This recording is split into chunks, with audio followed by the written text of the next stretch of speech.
వసుదేవసుతం దేవం కంసచాణూరమర్దనం దేవకీ పరమానందం కృష్ణం వందే జగద్గురుం. మంగళం భగవన్ శంభో మంగళం వృషభధ్వజ మంగళం పార్వతీనాథ మంగళం భక్తవత్సల. ఓంకారం బిందు సంయుక్తం నిత్యం ధ్యాయంతి యోగినః కామదం మోక్షదం తస్మాత్ ఓంకారాయ నమో నమః. ఓంకారాయ నమో నమః. హరి ఓం తత్సత్. ఓం ఓం ఓం. సంక్రాంతి పండుగ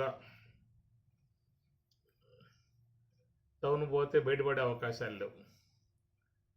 జనం కిక్కిరిసి షాపుల్లో వాటిల్లో అంతా షాపులకి పండగ,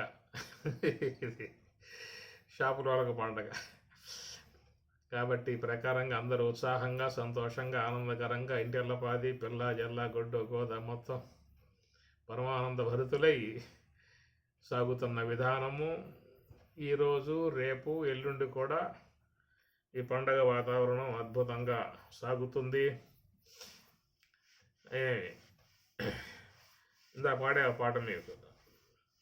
పుట్టినరోజు పండుగే అందరికీ, పుట్టింది ఎందుకో తెలిసేది కొందరికే అన్నాం కదా. సంక్రాంతి పండుగ వచ్చింది అందరికీ, అది ఎందుకు వచ్చిందో తెలిసేది కొందరికే. ఇది కూడా చెప్పుకోవాల్సి వస్తుంది.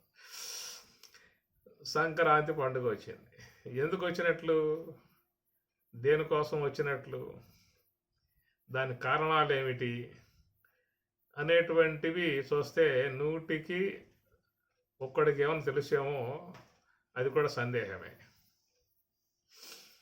మొత్తానికి ఏంటంటే అందరూ ఉల్లాసంగా, సంతోషంగా పిండి వంటలతో, కొత్త బట్టలతో చేసుకోవటం సరే సంతోషదాయకము. ఆ పూటన్నా కాస్త వాడు ఆనందంగా ఉంటాడు. ఈ విధంగా మనకు పండుగలు మహాత్ములు ఏర్పాటు చేసి నీ జీవితం నూతన విధానాలని చక్కగా అందించిన విధానంలో అది కూడా మనం స్వీకరించాల్సిన అంశమే. మన పండుగలన్నీ కూడా ఒక పారమార్థిక అంశాలతో ముడిపడి ఉన్నటువంటివి, గమనించాల్సిన అంశము. ఏదన్నా తీసుకోండి, మహాత్ములు ఏర్పాటు చేసినటువంటివి, ఎన్ని ఋషులు ఏర్పాటు చేసినటువంటివి కనుక వాటిల్లో ఒక జ్ఞానపరమై ఉన్నటువంటి అంశాలు వెనకాల దాగి ఉన్నాయి. అవి మనం గ్రహించుకున్నట్లయితే దాంట్లో జీవిత పరమార్థాన్ని మనం గుర్తించేందుకు అవకాశం అనేటువంటిది ఏర్పడుతుంది. సంక్రాంతి, దీని మకర సంక్రాంతి. మకర జ్యోతి మనకి చూస్తే అయ్యప్ప కొండకాడ మకర జ్యోతి అద్భుతమైనటువంటి విధానము. లక్షల మంది అక్కడ గుమికూడి అయ్యప్ప స్వామి నామస్మరణ చేస్తూ ఆ జ్యోతి దర్శనం చేసుకోవటానికి చాలామంది వెళ్ళే విధానము, అది భక్తి తత్వంతో చేరి ఉన్నటువంటి అంశము. కనుక మకర జ్యోతి అన్నారు. కర్కాటక రాశి నుంచి సూర్యుడు మకర రాశికి ప్రవేశించే సందర్భం ఇది. అందువల్ల మకర సంక్రాంతి అని చెప్పనేదిగా చెప్పుకొచ్చారు. సంక్రాంతి, సం అంటే బాగుగా, క్రాంతి అంటే ఎలుగు. ఎలుగులను విరజిమ్మే విధానంగా సూర్య భగవానుడు ఇక అక్కడి నుంచి విజృంభింపబోతూ ఉన్నాడు. ఎలుగులు భూమి మీదకి బాగా ఇంకా విస్తరిస్తాయి. ఇక్కడి నుంచాక రోజు రోజుకి సూర్య భగవానుడు విజృంభించి తన కిరణాలని నేరుగా ఏటవాలుగా పంపించే కిరణాలు ఇక నేరుగా బాణాలని సంధి వదిలిపెట్టబోతాడు ఇక భూమి మీదకి సూర్య భగవానుడు.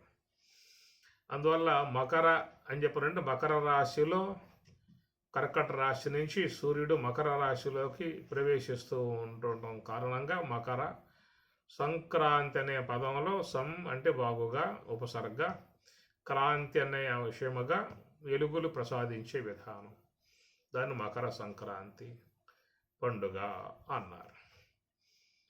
అవును, కర్కట రాశి నుంచి మకర రాశిలోకి విధంగా రాశులు మారుతూ పోయే విధానం సూర్యునికి ఉన్నటువంటి విధానమే. ఎన్నో రాశులు మనకున్న తులారాశి ఉన్నది, సింహరాశి ఉన్నది, కుంభరాశి ఉన్నది, ఎన్నో ఉన్నాయి.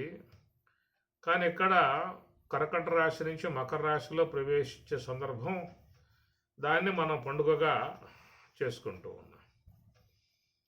ఎందుకని చెప్పానంటే దీని ద్వారా మనకి ఒక ఉత్తరాయణము అనేటువంటిది ఆరంభం అవుతుంది. ఉత్తరాయణ ఆరంభం అవుతుంది కాబట్టి మనం దీన్ని పండుగగా చేసుకుంటూ ఉన్నాం.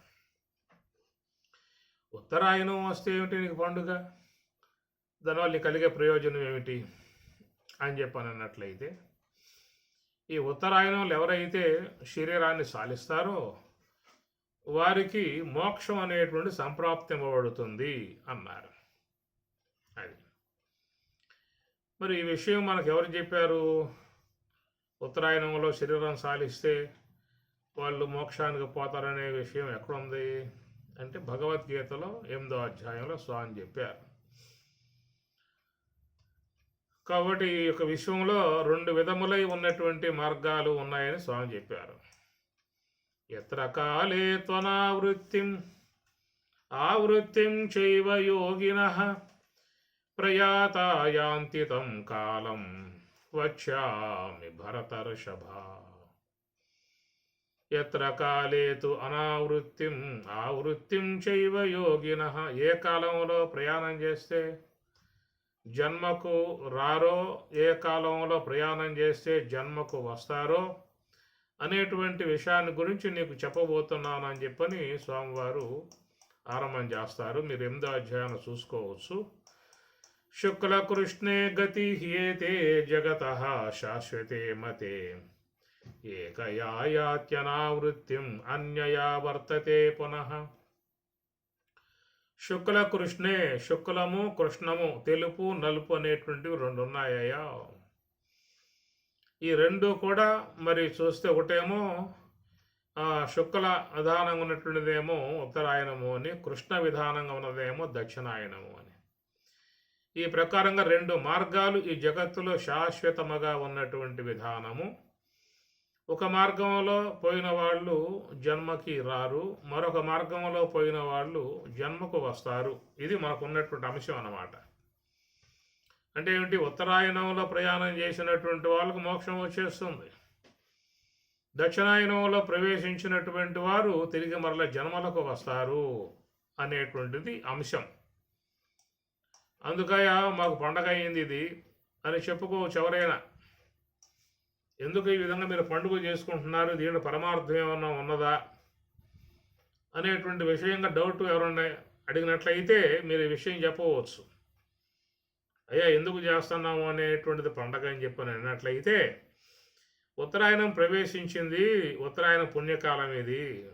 ఈ కాలంలో కనుక ఎవరైనా దేహం సాలిస్తే వారు సద్గతి పొందుతారు. బ్రహ్మ విదోజన, బ్రహ్మములో చేరిపోతారు వాళ్ళు. రెండో అంశం ఏంటంటే, దక్షిణాయన కాలంలో మన పితరులు ఎవరైతే దేహములు సాలించి వెళ్ళారో వాళ్ళందరూ కూడా అక్కడ మరి ఉన్నారు, ఆడ కూర్చున్నారు. ద్వారాలు మూయబడి ఉన్నాయి కాబట్టి కూర్చున్నారు. ఈ ప్రకారంగా ఉత్తరాయణ ప్రవేశం కాగానే మరి వైకుంఠ ద్వారాలు తెరవబడ్డాయి కాబట్టి మా పితరులంతా కూడా మరి ఈ విధముగా ద్వారములు తెరవబడ్డటువంటిదై అందరూ మరి సద్గతిని చేరుకున్నారు. కాబట్టి మేము వారికి ఈ పిండోదకాలను సమర్పించుకుంటున్నాము. మా పితరులంతా కూడా వైకుంఠానికి చేరుకున్నారు, వాళ్ళు మోక్షంలో చేరుకున్నారు కాబట్టి అది మాకు ఆనందదాయకము అన్నటువంటిది ఒక అంశము. రెండో అంశం ఏంటంటే, ఒకవేళ ఈ కాలం పుణ్యకాలం వచ్చింది కాబట్టి ఎవరైనా మాలో మా దాయాదులు కావచ్చు, ఇంకెవరైనా కావచ్చు, శరీరం సాలించినట్లయితే వారు మరి భగవద్గీత చెప్పినట్లుగా బ్రహ్మ బ్రహ్మవిద జనాహ. కాబట్టి ఆ ప్రకారంగా వాళ్ళు మరి బ్రహ్మంలోకి మోక్షంలోకి వాళ్ళు వెళ్ళిపోతారు. కనుక మాకు ఈ ప్రకారంగా మోక్షాన్ని ప్రసాదించేదిగా ఉన్నటువంటి కాలం వచ్చింది కనుక మేము దీన్ని పండుగగా చేసుకుంటూ ఉన్నాము. అసలు పండుగ అనేటువంటి సంక్రాంతి పండుగ అనేటువంటి అంశముగా ఏమిటి చేసుకోవటం అనే కారణం ఏంటంటే ఇది పుణ్యకాలం, ఉత్తరాయణ పుణ్యకాలం. ఉత్తరాయణ పుణ్యకాలం అన్నారే, మరి దక్షిణాయనం పాపకాలమా అనేటువంటి దాన్ని మనం ఎవరో కూడా వాడరు. దక్షిణాయనం అంటారు అంతవరకే. ఉత్తరాయణం మాత్రం పుణ్యకాలం అని చెప్పని అంటారు. ఎందుకంటే దక్షిణాయనంలో పోయిన వాళ్ళు మరి ఎక్కడికి పోయే అవకాశాలు వైకుంఠ ద్వారాలు మూయబడి ఉంటాయి. కనుక వాళ్ళు తిరిగి మరలా ఈ భూమి మీదకు రావాల్సిన పరిస్థితి ఏర్పడుతుంది. యోగి ప్రాప్య నివర్తతే అని కూడా పరమాత్మ చెప్పాడు. ఈ దక్షిణాయనంలో పోయినటువంటి వాళ్ళు తిరిగి మరలా జన్మకు రావాల్సే ఉంటుంది. గమనించాల్సిన అంశము. మీకు మోక్షం ఈ పూట చాలా సులభంగా చెప్పేస్తున్నాను. ఎవరో కూడా దీనికోసంగా ఇక పెద్దగా శ్రమపడాల్సిన అవసరం లేదు. మరి అంటారు కదండి, యమ నియమాసన ప్రాణాయామ ప్రత్యాహార ధారణ ధ్యాన సమాధులు ఇవన్నీ చేసి కదా మోక్షం పోవాలని చెప్పి అంటుంది అనేది ఎంతకాలం పాటు మనం విని ఉన్నారు. అందరూ కూడా ఆ విషయాలు బాగా అవగాహన చేసుకొని ఉన్నారు. కానీ ఈరోజు మీకు తెలుస్తున్న పరమార్థం ఏంటని చెప్పానంటే, మరి పుణ్యకాలం వచ్చేసింది కాబట్టి ఈ కాలంలో ఎవరైనా కానీ కాక ఆయువు తీరి ఒకవేళ శరీరం సాలించినట్లయితే వాళ్ళు సద్గతి మోక్షానికి వెళ్ళిపోవడం లాంటిది జరుగుతుంది. దానికి సంతోషించాల్సిన అంశం. ఎవరు కూడా పోయారే అనే బాధ పడాల్సిన అవసరం లేదు. గమనించండి, ఉత్తరాయణంలో పోయిన వాళ్ళ విషయంలో ఎవరో కూడా బాధపడవద్దు. దక్షిణాయనంలో ఒకవేళ ఎవరైనా పోయి ఉంటే మాత్రం మరి బాధపడండి, దుఃఖపడండి, వేదన పడండి, అంతే తప్ప ఉత్తరాయణంలో ఎవరైనా కనుక దేహం సాధించినట్లయితే వాళ్ళ కోసం మీరేమీ కూడా చింత చేయవద్దు. ఎందుకంటే వాళ్ళు పోయింది పుణ్యకాలంలో, వాళ్ళు చక్కగా మోక్షాన్ని చేరుకున్నారు.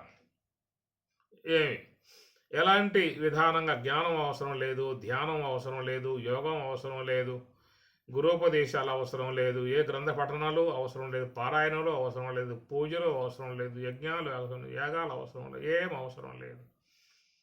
అంతే. ఉత్తరాయణం వచ్చిందా 6 నెలల కాలం గడువు ఉన్నది, ఎప్పుడైనా సూయిపోట పోవాలని చెప్పి ఏం అవసరం లేదు. 6 నెలల కాలం స్వామిగారు పెట్టారు. అది శుక్ల కృష్ణే గతి ఏతే జగతశ అగ్నిర్జ్యోతి ఆహ శుక్ల షణ్మాసా ఉత్తరాయణం తత్ర ప్రయాత గచ్చంతి బ్రహ్మవిద జనాః.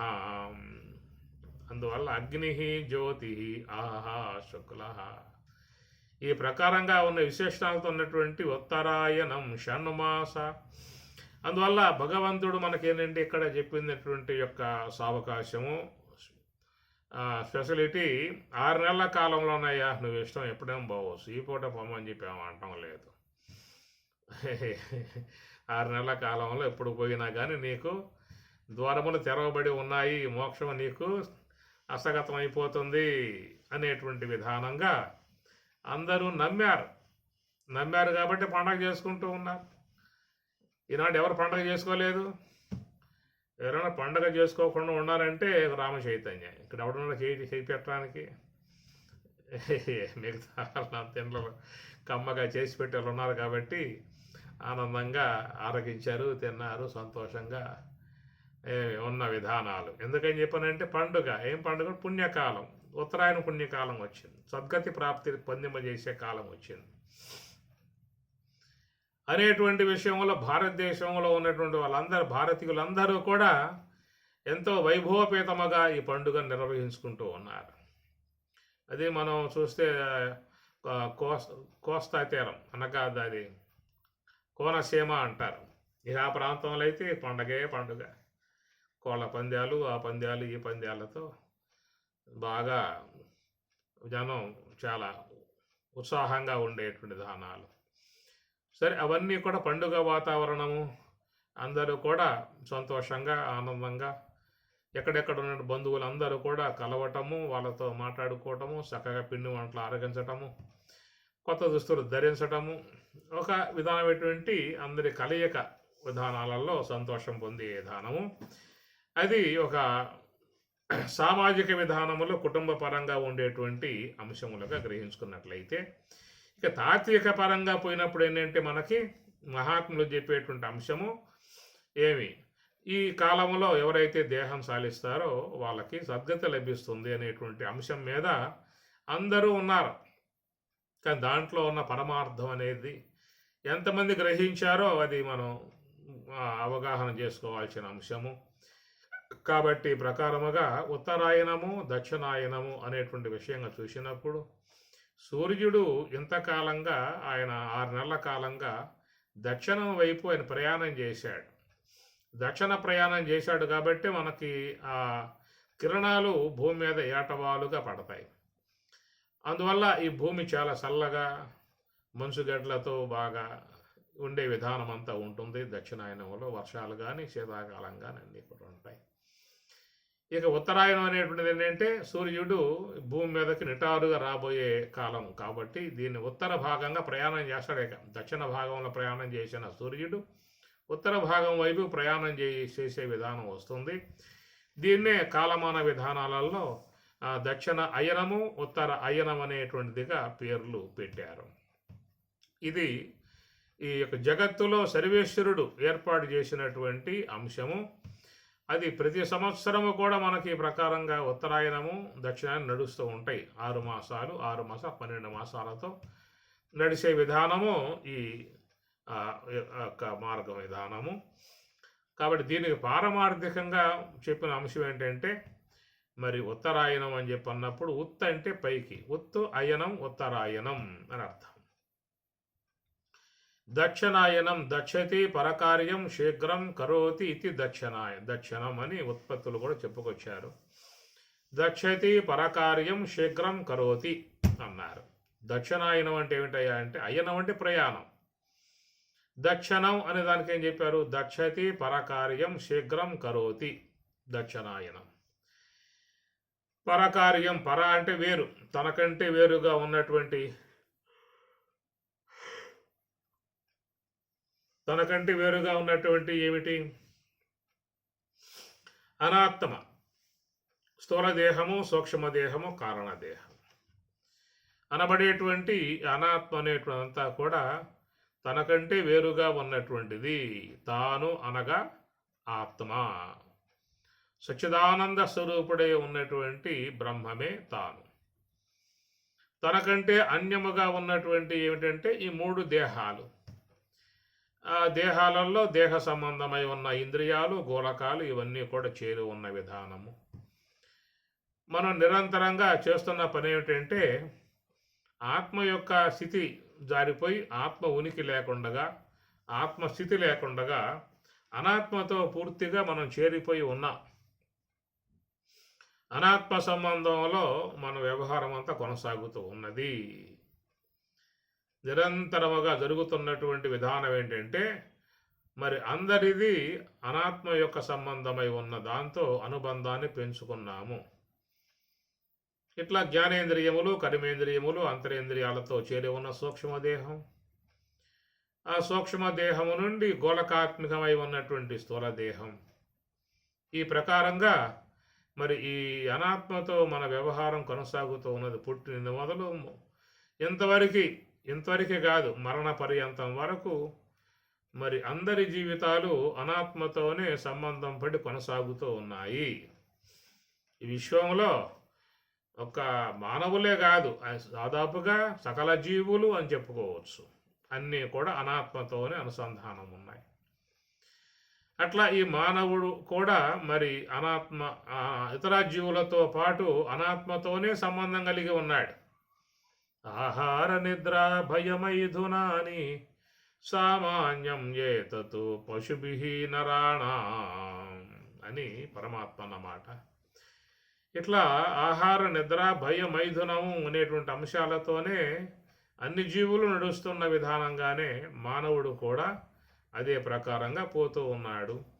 ఈ ప్రకారంగా పోవటం లాంటి విధానాన్ని దక్షిణాయనము అన్నారు. దక్షిణాయనం అంటే మరి అనాత్మతో చేరి ప్రవృత్తి మార్గంలో పోవటం అనే అంశం అన్నమాట.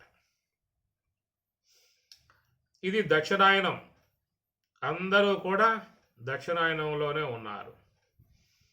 మరి ఉత్తరాయణం వచ్చిందని చెప్పి అంటూ ఉన్నారే.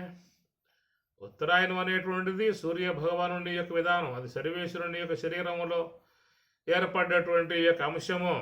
కానీ జీవుడి శరీరంలో ఏర్పడాలిగా అంశము. కాబట్టి ఈ ప్రకారముగా మనం అనాత్మతో సంబంధం పడి అనాత్మ ఎందే బాగా పూర్తిగా మమేకమైపోయి పోతున్నంత కాలము ఇది దక్షిణాయన కాలము అన్నారు.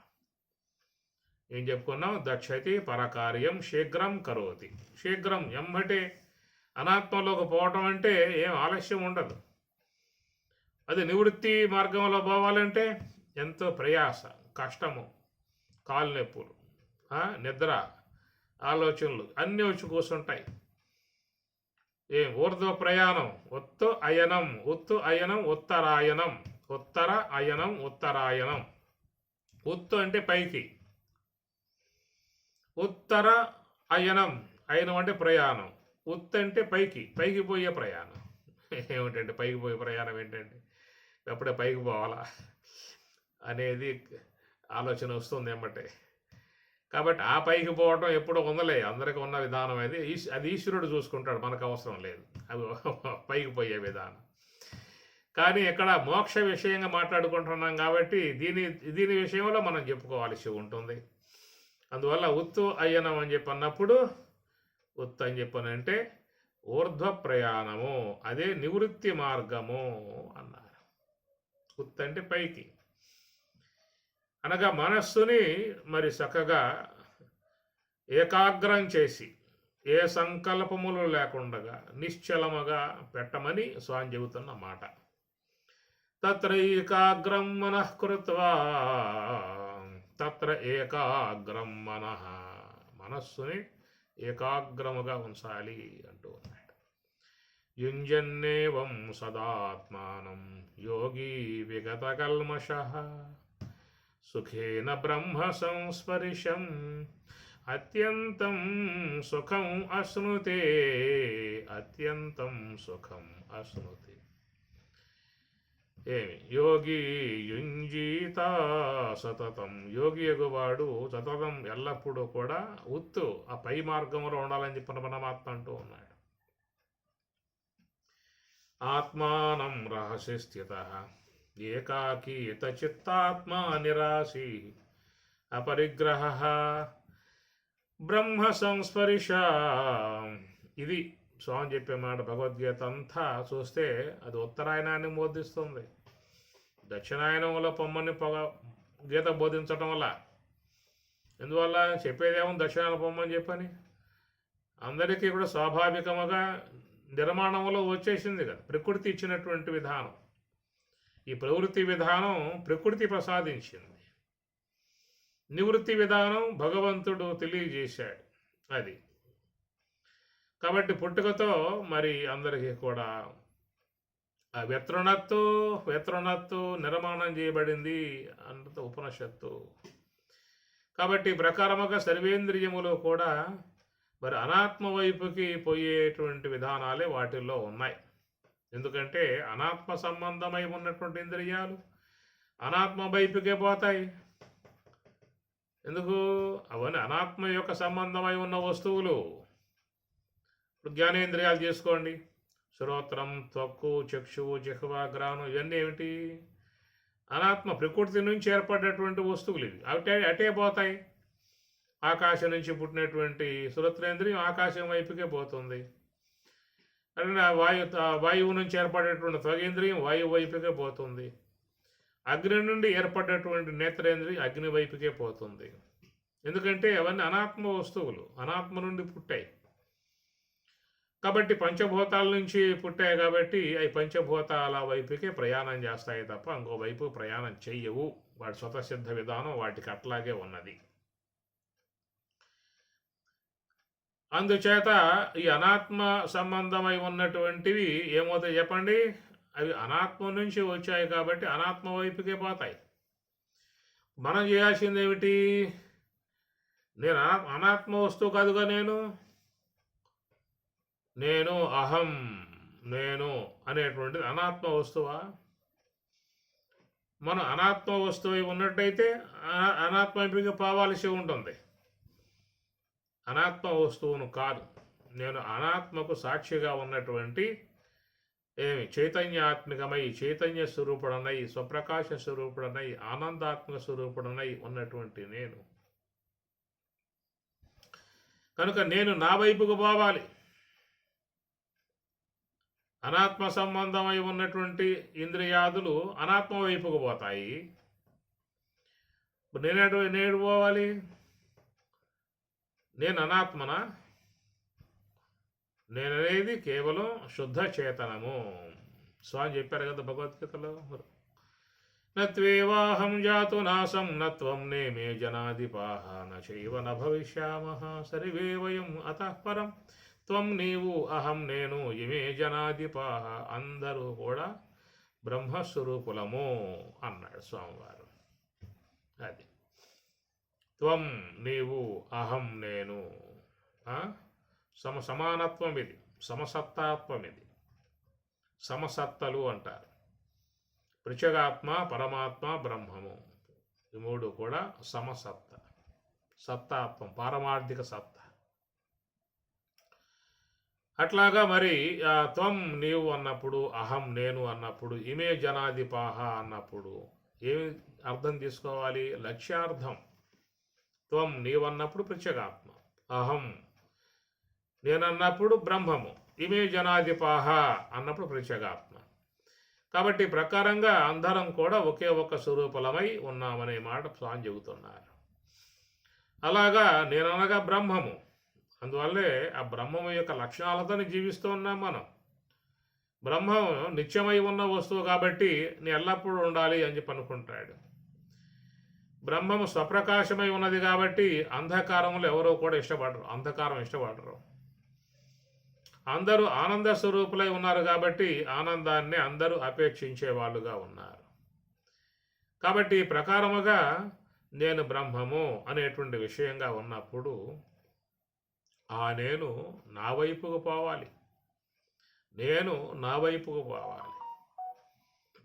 ఇంద్రియాలు అవి అనాత్మ నుంచి వచ్చాయి కాబట్టి ఇంద్రియాలు అనాత్మ వైపుకే పోతాయి. కాబట్టి నేను ఆత్మ యొక్క స్వరూపుణ్ణి కాబట్టి నేను ఆత్మ వైపుకే ప్రయాణం చేయాలి. ఎందుకు? జీవితంలో మనం ఆత్మ యొక్క ఆనందాన్ని అపేక్షించి ఉన్నాం, ఆత్మ వైపుకే తిరిగి ఉన్నాం, ఆత్మానందాన్ని కోరుకుంటూ ఉన్నాం. అలా కోరుకునేటువంటి యొక్క మనం మరి పరిపూర్ణ విధానముగా ఆనంద స్వరూపులం కావాలంటే మనం మరి ఆత్మవైపుకు ప్రయాణం చేయాలి. ఆత్మవైపుకు ప్రయాణం చేసే అంశాన్ని ఇక్కడ స్వామివారు ఉత్తరాయణం అనే మాట వాడారు. ఉత్ అంటే పైకి. ఎందువల్ల బ్రహ్మం పైన ఉన్నది అన్నారు. ఊర్ధ్వమూలం అనలేదా? ఊర్ధ్వమూలం అధశాఖం అశ్వత్థం ప్రాహు అవ్యయం ఛందాంసి యస్య పర్ణాని యస్తం వేద స వేదవితు. ఊర్ధ్వమూలం, ఊర్ధ్వ మూలం అన్నారు. ఊర్ధ్వం అంటే పైన, ఉత్ అంటే పైన చెప్పుకున్నాం కదా. అన్నింటికీ కూడా బ్రహ్మము పైన ఉన్నది అనే మాట వాడారు. ఊర్ధ్వమూలం, మూలం ఎందుకన్నారు? అధశాఖం, కింద అనాత్మ ఉన్నది. అటు అనాత్మకు ఆధారం బ్రహ్మమే. ఎట్లయితే మన యొక్క ఈ దేహానికి ఆధారం, మనం ఎట్లయితే ఆధారంగా ఉన్నామో, మన ఈ దేహానికి ఆధారం మనమే, ఈ మనస్సుకు ఆధారం మనమే, ఇంద్రియాలకు ఆధారం మనమే, మనస్సు శ్వాస కూడా ఆధారం మనమే. మన ఆధారంలోనే ఇవన్నీ పనిచేస్తూ ఉన్నాయి, అనాత్మంతా పనిచేస్తూ ఉన్నది. నా చేతనాన్ని మరి తీసుకుని ప్రవర్తిస్తున్న ఇంద్రియాలు, నా జ్ఞానాన్ని తీసుకుని తెలుసుకుంటున్నటువంటి ఇంద్రియాలు, నా యొక్క ఆనందాన్ని అపేక్షించే సర్వేంద్రియములు కూడా విషయాలలో ప్రవర్తిస్తూ ఉన్నాయి. కనుక ఆ నేననేటువంటిది ఈ ప్రకారంగా అది ఆనందాత్మికము, సప్రకాశము, చేతనాత్మికమై ఉన్నటువంటి ఆ నేను మరి మహాత్ముల యొక్క సూచన ప్రకారంగా నేననేది నేను వైపుకే ప్రయాణం చేయాలి. అది ఊర్ధ్వ ప్రయాణం అన్నారు, అది ఉత్తరాయణం అన్నారు. గమనించాల్సిన అంశము అనాత్మలో పుట్టిన వస్తువులు కాబట్టి అనాత్మ వైపుకే పోతాయి. ఆత్మ యొక్క స్వరూపలమై ఉన్నటువంటి యొక్క మనము ఆత్మ వైపుకే పోవాలి కదా. ఇంతకాలం అనాత్మతో సంబంధం పడి అనాత్మ వైపుకే పోయే విధానాలు ఏర్పడి ఉన్నాయి. అందరూ వాటిని అనుసరిస్తూ ఉన్నారు. కానీ ఈ అంశాన్ని మనకు లోకంలో ఎవరు చెప్పారు? సంక్రాంతి అనే పదం వాడారు. పండుగ అనేటువంటి దానాలుగా పండుగ వచ్చిందో పండుగ వచ్చిందో పండుగ వచ్చిందో సంబరపడిపోయి నానా కార్యాలు చేసేవాళ్ళే తప్ప అసలు కూర్చొని ఏమిటి సంక్రాంతి, దీని యొక్క పారమార్థిక అంశం ఏమిటి, ఈ పండుగ ద్వారా మనకు తెలియాల్సినటువంటి అంశం ఏమిటి, ఎందువల్ల దీని పండుగగా చేసుకుంటూ ఉన్నాము, దీనివల్ల జ్ఞానపరంగా ఏమన్నా మనకి లభించేటువంటి అంశం ఉన్నదా అనే కోణములో ఎవరు దీని గురించి ఆలోచించే వాళ్ళు ఉన్నారో ఓసారి చూడండి. మీ గ్రామాలలో అడగండి, ఏమయ్యా పండుగ చేసుకున్నావా? పండగ చేసుకున్నాను. ఎందుకు చేసుకున్నావు పండగ అని అడగండి.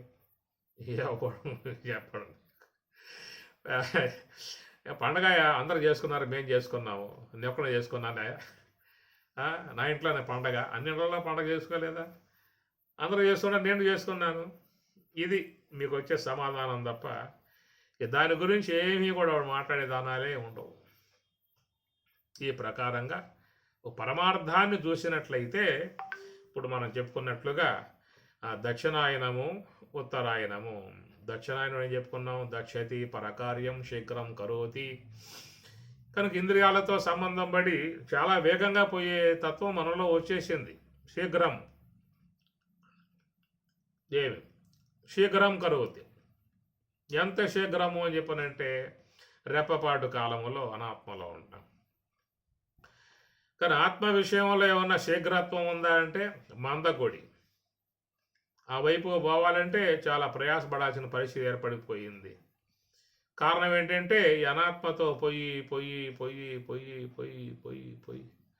బాగా అలవాటైపోయింది కాబట్టి జన్మజన్మాలుగా వచ్చేసింది కాబట్టి ఏదంటే పలుమార్లు చేసిన అంశము చాలామందికి సులువైపోతుంది. 10 సార్లు చేయండి, నీకు అది అలవాటైపోతుంది, స్వాభావికమైపోతుంది.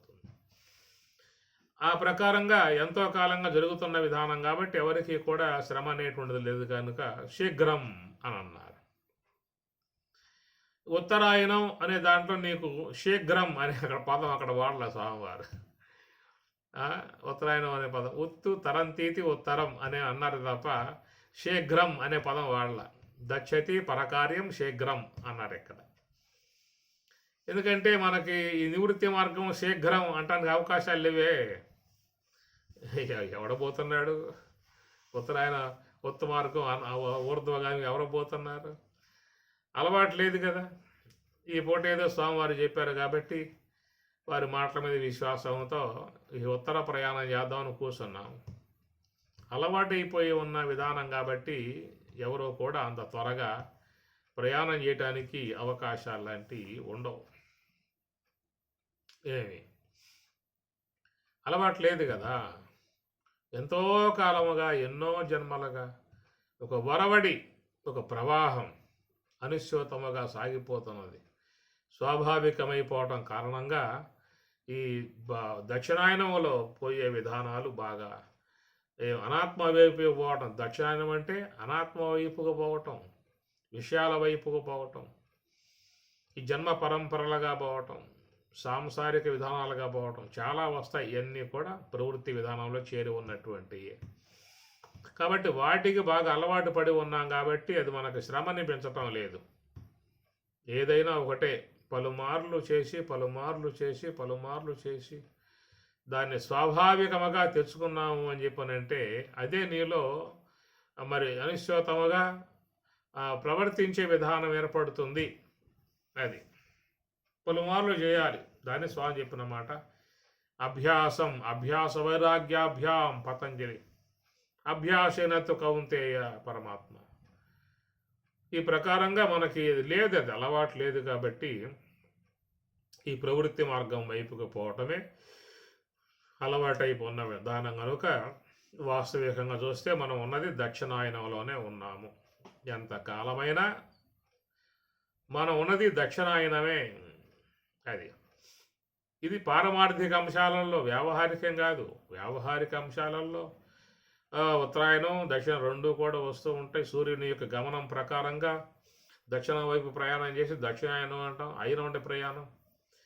అదే పైకి పోయే విధానంగా సూర్యుడు గమనం చేస్తే దాని ఉత్తరాయణం. ఇది లోకపరంగా ఉన్నటువంటి అంశం. మనం చెప్పుకునేది జ్ఞానపరంగా ఉన్న అంశము.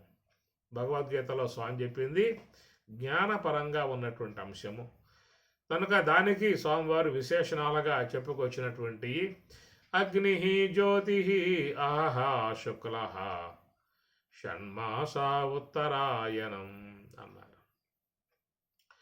కాబట్టి ఉత్తరాయణం, ఉత్తర ప్రయాణం అనగా మనస్సు అనే దాన్ని నివృత్తి మార్గం వైపుకు తిప్పటం. హంస యొక్క ఆశ్రయము, ఒక మాట చెప్పుకోవాలంటే హంస ఆశ్రయము. ఇది ఉత్తరాయణం, నివృత్తి మార్గం. 4వ స్థానం ఉన్నటువంటి మహాకారణముగా చెప్పేటువంటి ఆ శ్వాస యొక్క స్థలములో కూర్చోవటం. ఇది మహాత్ములంతా చేసిన పని.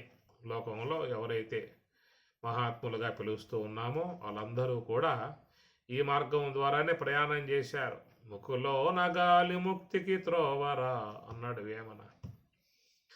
ఆ ప్రకారంగా మరి ఆ హంస యొక్క ఆశ్రయం, శ్వాస యొక్క ఆశ్రయము కలిగినటువంటి వారు యోగులు,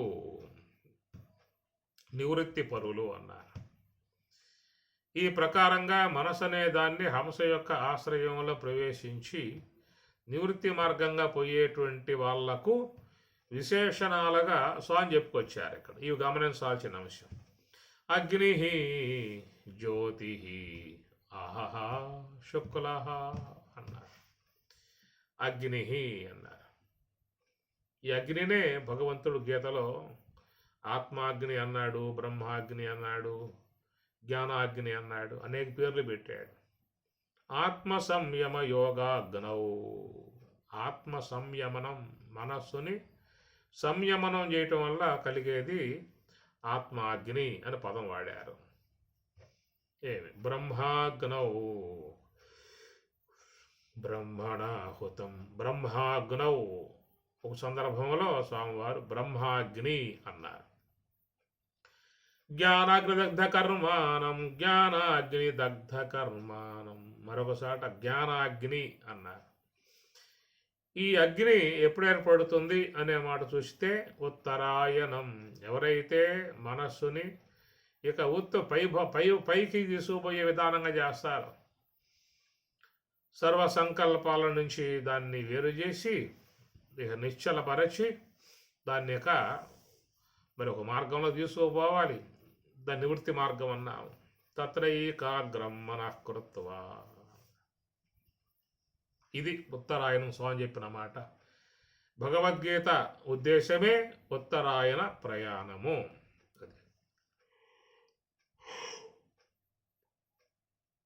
దక్షిణాయనం స్వాభావికం. శ్రోత్రం చక్షుస్పర్శనం చ రసనం ఘ్రాణమేవ చ అధిష్టాయ మనశ్చాయం విషయాన్ ఉపసేవతే. ఇది సాధారణంగా ఉన్న విషయం కనుక ఈ ఉత్తరాయణ మార్గమే చాలా కష్టం. అందువల్ల ఈ ఉత్తరాయణానికి విశేషంగా ఏం చెప్పారు స్వామివారు అంటే అగ్ని అన్నారు. అగ్ని అంటే బ్రహ్మాగ్ని, ఆత్మాగ్ని, మూర్ధాగ్ని అనేక. జ్యోతి, ఇదే జ్యోతి దర్శనం అని చెప్పానంటే మనం పోతాం కదా శబరిమలై, జ్యోతి దర్శనము అన్నారు. అగ్ని జ్యోతి కనుక నివృత్తి విధానంగా ఉన్నటువంటి వారికి ఆ జ్యోతి దర్శనం అని చెప్పనన్నారు. అయ్యప్ప స్వామి కూడా పారమార్థిక అంశమే. ఏమి అక్కడ అయ్యప్ప స్వామి దర్శనానికి పోయే వాళ్ళు కూడా మరి మెట్లు 18 ఎక్కాల్సి ఉంటుంది అన్నారు. ఈ 18 అనేది మోక్షం యొక్క సంబంధమై ఉన్న మెట్లు. ఇవన్నీ కూడా ఈ 18 అధిరోహించాలి మెట్లు. జ్ఞానేంద్రియములైదు, కర్మేంద్రియములైదు, ప్రాణవాయువులైదు, మొత్తం 15. ఇక మనస్సు, బుద్ధి, అహంకారం ఈ మొత్తం కలుపుకుంటే 18. ఈ 18 మెట్లు ఎక్కి స్వామి దర్శనం చేసుకున్నట్లయితే వాళ్లకు జ్యోతి, మకర జ్యోతి దర్శనం అవుతుంది. అక్కడ జ్యోతి దర్శనము, ప్రకాశం, స్వప్రకాశమై ఉన్నటువంటి ఆత్మ దర్శనం. అగ్ని జ్యోతి, ఆహా ఆహా అన్నారు. ఆహా అంటే పగలు, ఆహాహా అంటే పగలు అర్థం. అహోరాత్రులు అంటాం మనం వ్యవహారంలో. అహోరాత్రులు, ఆహా అంటే పగలు, రాత్రి అంటే రాత్రి. ఇక్కడ స్వామివారు ఉత్తరాయణ ప్రయాణం చేసే వాళ్ళకి పగలు వస్తుంది అన్నారు. పగలు అంటే ఏమిటి? మేలుకొని ఉన్న విధానం పగలు, నిద్రపోతూ ఉండే విధానం రాత్రి. అది గమనించాల్సిన అంశం. ఇక్కడ మేలుకోవటం అవుతుందన్నమాట. దీన్ని ఆత్మ విషయంలో వాడు మేలుకొన్నటువంటి వాడు అవుతాడు. ఇంతకాలం అజ్ఞానం అనేటువంటి యొక్క అంశంలో నిద్రపోతూ ఉన్న పరిస్థితి. మేలుకొను మా మూఢ జీవా, ఎన్ని జన్మములాయనో గదా, నీ స్వరూపము మరుగుపరసు అవిద్యయనయడి నిద్ర నుండి. జ్ఞాన సూర్యోదయములో అజ్ఞాన తిమిరము విరిసిపోవును, దైవతత్వము బోధపరతును పావనత్వము సంధిలంగా. మేలుకొను మా మూఢ జీవా, ఎన్ని జన్మములాయనో గదా అని మహానుభావుడు అన్నయ్య చరిత్ర స్వామివారు. ఎంతకాలము గదా ఈ దేహధారణము, చింతాపరంపరల చిక్కువడవలసే. వడిగొన్న మోహంబు వలల తగులై కదా, కడలేని గర్భనరకములీదవలసే. నడిమి సుఖముల చేత ననుపుసేయగ కదా, తొడరి హేయపు దిడ్డి దూరాడవలసే. ఎంతకాలము గదా ఈ దేహధారణము, చింతాపరంపరల చిక్కువడవలసే. హితుడైన తిరువేంకటేశు కొలువక కదా, కడలేని నరక కూపమున బడవలచే. అతని కరుణారసము అబ్బకుండగ కదా, బ్రతిమాలినలు గడల బారాడవలసే. ఎంతకాలము గదా ఈ దేహధారణము, చింతాపరంపరల చిక్కువడవలసే. ఈ ప్రకారంగా మరి చూస్తే మరి చీకట్లో అజ్ఞానాంధకారంలో ఉన్నాం. ఈ అజ్ఞానాంధకారం ఉంటామే రాత్రి, ఆడేమో పగలు. అహహా అన్నారు. అక్కడ గమనించండి, స్వామివారు చెప్పిన మాటలన్నీ చాలా చక్కగా ఉన్నటువంటి విషయాలు.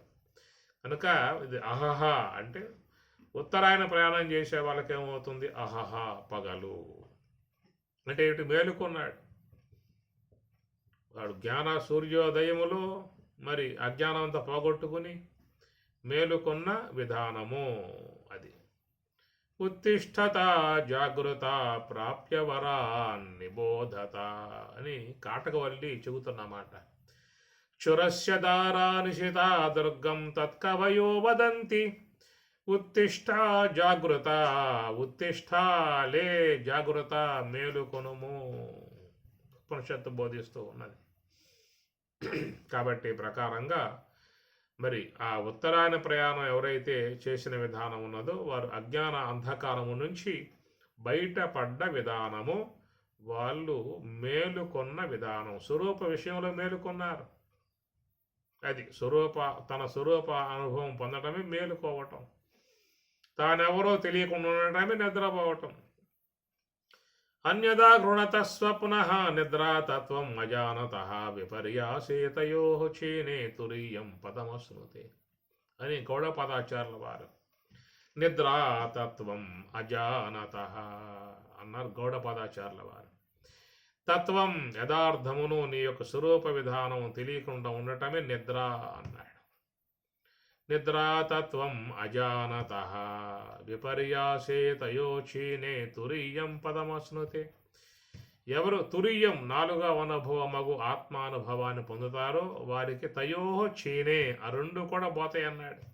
ఆ నిద్ర పోతుంది, ఆ స్వప్న సంబంధమై ఉన్న వ్యవహారము పోతుంది, 2 పోతాయి. వాళ్ళకి మేలుకొన్నవారు అట్టి ఆ మేలుకొన్న విధానమే ఎక్కడ స్వామివారు చెప్పిన విషయంలో మరి అహహ పగలు అది జ్ఞానస్వరూపులై ఉన్న మరి బ్రహ్మమునందు వారు ఉండటమే పగలు, అనాత్మలో మునిగి తానెవరో తెలియకుండా ఉండటమే నిద్ర అని అర్థం. అందువల్ల అహహ శుక్లహ అడేముందయా శుక్లహ అంటే తెలుపు, శుద్ధ సాత్విక బ్రహ్మాకార వృత్తి అన్నారు. ఇంతకాలం మలిన సాత్విక అవిద్యాకార వృత్తిలో ఉన్నాం కాబట్టి అది మరి కృష్ణ అని చెప్పని చెప్పబడుతుంది రాబోయే శ్లోకాల్లో. ఇక్కడ శుక్ల అంటే తెలుపు ఏమిటంటే మరి ఆ ధ్యానములో ఉన్న మాలిన్యాలన్నీ కూడా తొలగిపోయాయి. ధ్యానం చేయటమే మాలిన్యాలు కడుక్కోవటం. ధ్యానం నిర్విషయం మనః స్నానం మనోమల త్యాగం. ఈ ప్రకారంగా ధ్యానం అంటేనే లోనన్న కల్మషాలు మొత్తం కూడా కడిగి వేసుకునే విధానము. ఎప్పుడు ఈ మాలిన్యాలన్నీ కూడా తొలగిపోయాయో లోపల ఏముంటుంది అంటే తెలుపు దాన్ని శుద్ధ సాత్విక బ్రహ్మాకార వృత్తి అని చెప్పి అన్నారు. ఆ శుద్ధ సాత్విక బ్రహ్మాకార వృత్తినే అమ్మవారుగా కొలుస్తున్న విధానము. ఎవరిలో ఆ తురీయ విధానం ఏర్పడుతుందో అట్టి ఆ తురీయములో మరి బ్రహ్మాకార వృత్తి అన్నారు. అది అమ్మవారు జగన్మాత. శ్రీకర బ్రహ్మాకారుని ప్రాకటముగమదిని చేర్చి ప్రణవాకృతితో సోకి నటించెడి జ్ఞప్తిని పాకముగని దాటువాడు భక్తుడు వేమ అని వేమన కూడా చెప్పిన మాట. శ్రీకర బ్రహ్మాకారుని ప్రాకటముగ మదిని చేర్చి ఆ బ్రహ్మాకార వృత్తితో నీ మనసును చెరసవయ్యా అని వేమన చెప్పే మాట.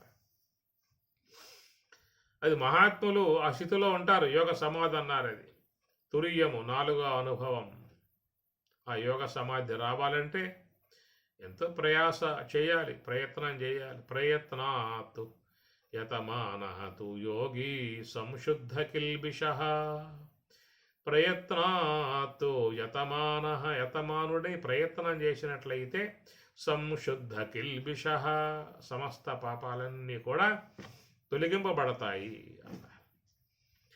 అట్లా కల్మషములు మొత్తం కడిగేసుకుని ఉన్నటువంటి వారు తెల్లగా శుద్ధ స్వరూపులై శుద్ధ స్ఫటిక సంకాశం. ఆ స్ఫటికం ఎట్లా తెల్లగా ఉంటుందో అట్లాగా వారు మరి ఆ తురీయములో దేదీప్యమానముగా ప్రకాశమానులై ఆనంద స్వరూపులై ఉండేటువంటి విధానం అది శుక్లహ అన్నారు. ఈ ప్రకారంగా ఈ నివృత్తి మార్గంలో పోయే వాళ్లకు ఏర్పడేటువంటి అంశాలు అనేటువంటి ఇవి. తత్ర ప్రయాత గచ్చంతి తత్ర ఆ విధముగా మరి ఆ ఉత్తరాయణంలో ప్రయాణం చేసినటువంటి వారు బ్రహ్మవిద జనా బ్రహ్మవిద వారు అక్కడ బ్రహ్మవిద బ్రహ్మమును గుర్తిస్తున్నారు. చాలా మంచి మాట ఇది స్వామి చెప్పిన మాట. కాబట్టి ఈ ప్రకారంగా నివృత్తి విధానముగా హంస యొక్క ఆశ్రయంలో ప్రయాణం చేసినటువంటి వారు ఏం గుర్తిస్తున్నారా అంటే బ్రహ్మవిద బ్రహ్మమును తెలుసుకున్నటువంటి జనాహ జనులు బ్రహ్మ గచ్చంతి బ్రహ్మమును గచ్చంతి పొందుతున్నారు అన్నారు. గచ్చంతి బహువచనం ఇది. ఏమి గచ్చతి గచ్చతః గచ్చంతి గచ్చసి గచ్చతః గచ్చథ గచ్చామి గచ్చావః గచ్చామః. జనాహ బహువచనం, జనః జనవు జనాహ బహువచనం. కాబట్టి ఈ ప్రకారం జనాహ జనులు బ్రహ్మవిద బ్రహ్మమును గుర్తించినటువంటి వారై బ్రహ్మ గచ్చంతి బ్రహ్మమునే పొందుతూ ఉన్నారు. ఎంతమంది పొందారు ఎంతకుముందు? గచ్చతి అంటే ఒక్కడే చెప్పాల్సి వస్తుంది, గచ్చంతి అంటే అనేక మంది చెప్పాల్సి వస్తుంది. అట్లా అనేక మంది మహాత్ములందరూ కూడా మరి ఊర్ధ్వంగా ప్రయాణం చేసి ఉత్తరాయణ ప్రయాణం చేసి వాళ్ళు బ్రహ్మ గచ్చంతి బ్రహ్మమును పొందారు. ఇది పారమార్థికమై ఉన్న అర్థము. ఏమి ఈ పూట పండగ చేసుకున్నటువంటి వాళ్ళు బ్రహ్మమును పొందుతారా చెప్పండి? సంక్రాంతి పండుగ వచ్చింది, పిండి బాగా మింగేశాం, కొత్త బట్టలు కట్టేశాం, మేము బ్రహ్మమును పొందాము అంటారు ఎవరైనా? కాబట్టి ఈ ప్రకారంగా దేహం సాలించినా కానీ ఏమి ఆ దేహం సాలిస్తే వాళ్ళ కర్మానుగుణ్యముగా తిరిగి మరల విశ్వంలోకి రావాల్సి ఉంటుంది. ఏమిటండి ఉత్తరాయణంలో పోయాడు వాడు మోక్షానికి పోతే మళ్ళీ రావాలని చెప్పని అంటావు? అది పోయింది ఉత్తరాయణం కాదు. ఈ విధంగా మనం భ్రాంతిలో ఉన్నాం, భ్రమలో ఉన్నాం. కాబట్టి వాటను అదే వేద రహస్యాలు అన్నారు, గురు రహస్యాలు అన్నారు. మహాత్ములే బోధించే విషయాలు ఇవన్నీ కూడా.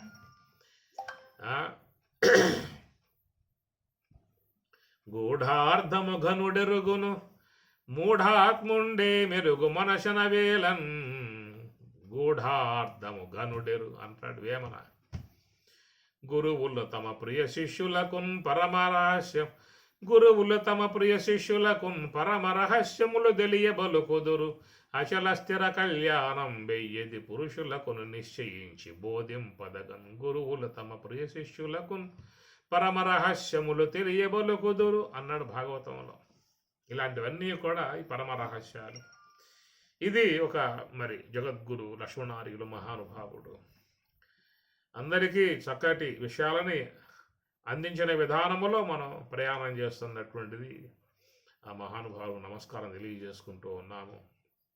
కాబట్టి ఆ ప్రకారంగా చూసినట్లయితే ఈ ఉత్తరాయణ ప్రయాణము మరి దక్షిణాయనంలో చెప్పుకొచ్చింది ఏమిటి? ఏం చెప్పానండి ఇక్కడ? ధూమః రాత్రి తదా కృష్ణ. ఇవి ఈ బయటికి పోయే వాళ్ళకి అనాత్మ వైపు అనాత్మలోకి పోయే వాళ్ళకు ఉండేటువంటి ఏమిటి అంటే ధూమః. ధూమ అంటే పొగ అన్నమాట. పొగ కమ్మేస్తుంది. అట్లా మనలో మనో సంబంధమై ఉన్న ఆలోచనలు పుంఖానుపుంఖాలుగా వస్తూ ఉంటాయి, ఎన్నెన్ని వస్తూ ఉంటాయి తెలుస్తావు. ఈ ప్రకారంగా మరి ధూమః రాత్రి అన్నారు. దక్షిణాయనంగా అనాత్మలోకి పోయేవాడికి చెప్పిన విషయము రాత్రి తెలియంతనం.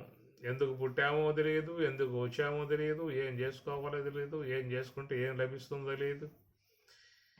ఏమి తెలియంతనంతోనే వచ్చాము, తెలియంతనంతోనే పెరిగాము, తెలియంతనంతోనే ఇక్కడి నుంచి వెళ్ళిపోతూ ఉన్నాము. ఎందుకు వచ్చాడు, ఎందుకు పోతూ ఉన్నాడు ఏమీ తెలియదు. వచ్చాను పోయాను. ఈ ప్రకారంగా ఉండటమే రాత్రి, తెలియంతనమే రాత్రి అన్నారు. తదా కృష్ణ నలుపు, అజ్ఞానం, తమస్సు. ఈ విశేషణాలు ప్రవృత్తి మార్గంలో పోయేటువంటి వాళ్ళకి ఉంటాయని చెప్పని అన్నారు. ఈ ప్రకారముగా ఎవరైతే జీవితాన్ని ప్రవృత్తి విధానంగా జీవిస్తారో తత్ర చాంద్రమసం జ్యోతి యోగి ప్రాప్తి నివర్తతే. చాంద్రమసం జ్యోతి చంద్ర సంబంధమై ఉన్నటువంటి యొక్క ప్రకాశాన్ని పొంది అనగా మనో సంబంధమైన వ్యవహారం కలిగి తిరిగి మరలా వాళ్ళు మరి ఈ నివర్తతే మళ్ళా జన్మలకు తిరిగి వస్తూ ఉన్నారు అనే మాటలుగా చాలా చక్కగా స్వామివారు మనం తెలియజేసినటువంటి అంశాలు ఇవి పారమార్థిక అంశాలు. అందువల్ల పండుగ చేసుకోండి, పిండి వంటలు బాగా చేసుకోండి, కొత్త బట్టలు బాగా కొనండి, బాగా ధరించండి, 10 మందితో కలిసి చక్కగా కీరంతలు కొడుతూ ఆడుకోండి, డ్యాన్స్ చేయండి, ఏమన్నా చేయండి. జ్ఞానపరంగా ఉన్నటువంటి అంశాన్ని కూడా కొంత తెలుసుకున్నట్లయితే ఈ పండుగ యొక్క పరమార్థం మనకు తెలియబడే అవకాశం ఉంటుంది. ఏదైనా జీవితంలో కొంతైనా ప్రయత్నం చేసే దిశగా మనం ప్రయాణం చేస్తాం, కొన్ని అడుగులు వేస్తాం, మొత్తం వేయలేకపోయినా కొన్నైనా అడుగులు వేయగలిగితే అదే మనకు పరమార్థము, అదే మనకు పుణ్యదాయకము, అదే మనకు శ్రేయోదాయకము, భగవద్ అనుగ్రహము అన్నీ ఉండే విధానము ఈ పండుగలో మనకి మహాత్ములు చూపించారు. ఓం సహనా భవతు సహనౌ భునక్తు సహ వీర్యం కరవావహై తేజస్వినావధీతమస్తు మా విద్విషావహై. ఓం శాంతి శాంతి శాంతి. హరి ఓం తత్సతు. శ్రీ గురుభ్యో నమః. హరి ఓం.